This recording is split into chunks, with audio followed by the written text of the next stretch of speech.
बिस्मिल्लाहिर्रहमानिर्रहीम।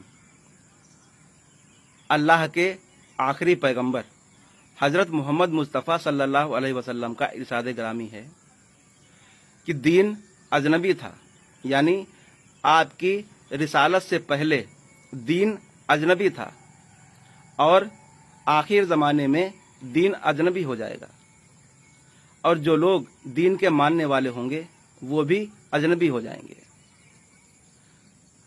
और मैं बशारत देता हूँ उन लोगों को जो अजनबी होना पसंद करें, यानी कि आप अलैहिस्सलाम का ये कहना है कि दीन जो हक है वो गालिब और मगलूब होता रहता है।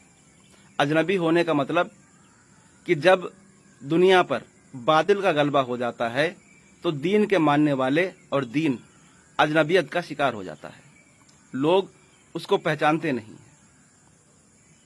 ऐसा ही आखिर ज़माने में होगा जिस दौर में हम चल रहे हैं, और आज हम देख रहे हैं कि दीन को पहचाना नहीं जा रहा है, उसकी असल सूरत को छुपा दिया गया है।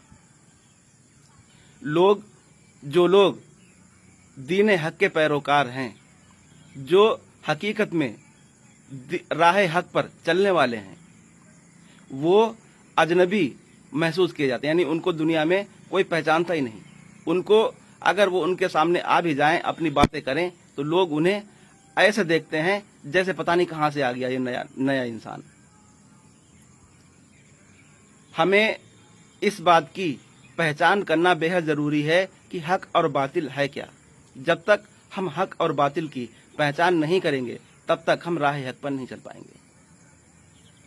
अल्लाह तबारक व तआला इंसान कितने ही अच्छे अमल कर ले, वो उनके आमालों को कबूल करता ही नहीं है जब तक कि वो उस रास्ते पर ना चले जो उसने बताया है। और उसका बताया हुआ रास्ता क्या है? जो अंबिया इकराम ने हमें बताया।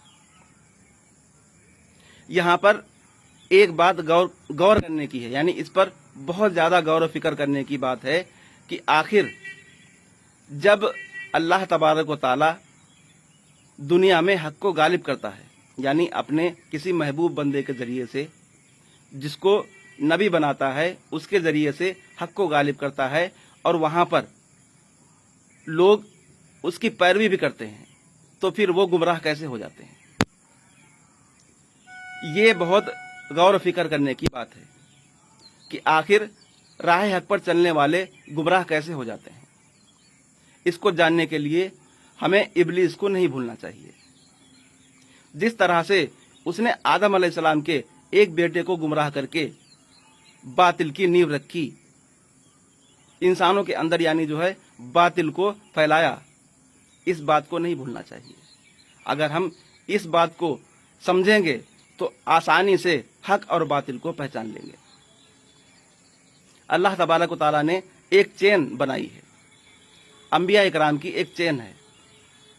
जो इंसान अंबिया इकराम को मानता है, उनकी पैरवी करता है और उनके बताए हुए रास्ते पर चलता है, तो अल्लाह तबारक व तआला उन्हें राह हक दिखला देता है और वो उस राह पर चलकर जन्नत तक पहुंच जाते हैं।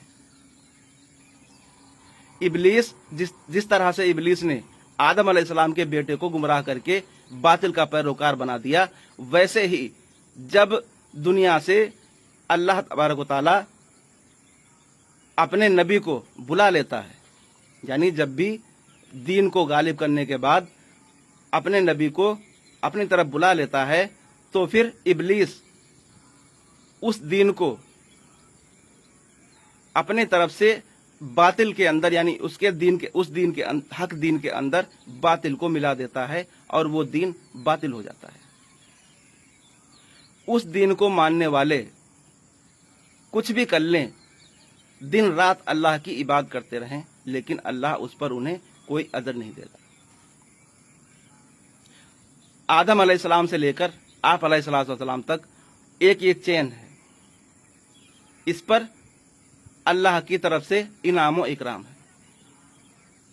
जो इस नबी की, यानी जो अल्लाह ने नबूवत की चैन को दुनिया में यानी चलाया है, जब तक उस चैन से इंसान जुड़ा रहेगा तब तक वो राह हक पर रहेगा। जिस दिन वो उस चैन से हट गया उसी दिन बातिल का पैरोकार हो गया। ये सिलसिला नबूवत आप अलैहिस्सलाम पर आकर खत्म हो गया। अब आगे इंसानों की पैरवी करने के लिए अल्लाह ने क्या जरिया बनाया है उसको हम अगली वीडियो में समझाएंगे।